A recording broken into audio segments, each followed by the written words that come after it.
पूरी दुनिया की तरह पाकिस्तान में भी क्रिसमस की तैयारियां अरूज पर हैं। इसी सिलसिले में लाहौर के नवाही शहर शादरा में क्रिसमस डिनर का एहतमाम किया गया। क्रिसमस डिनर का एहतमाम मैक्सवेल संधू, पास्टर सरफराज और जवेद ओवन की तरफ से किया गया। प्रोग्राम के मेहमान खुसूसी गवर्नर पंजाब के कोऑर्डिनेटर मियां वहीद थे।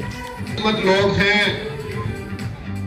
कि आज पाकिस्तान के अंदर 15 दिसंबर से ये सिलसिला शुरू हो चुका।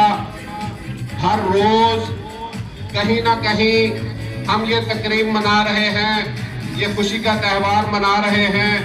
रोज कहीं ना कहीं ये केक और साथ अपने भाइयों के हम मिलने जा रहे हैं। मियां वहीद का गर्मजोशी के साथ इस्तकबाल किया गया और बच्चों ने क्रिसमस के हवाले से टैबलो भी पेश किए।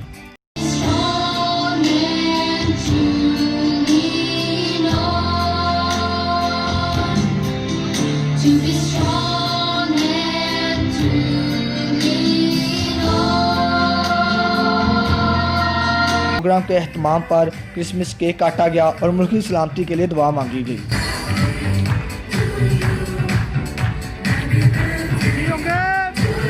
कैमरामैन जवेद ओवन के हमरा Tanveer David, news of Lahore.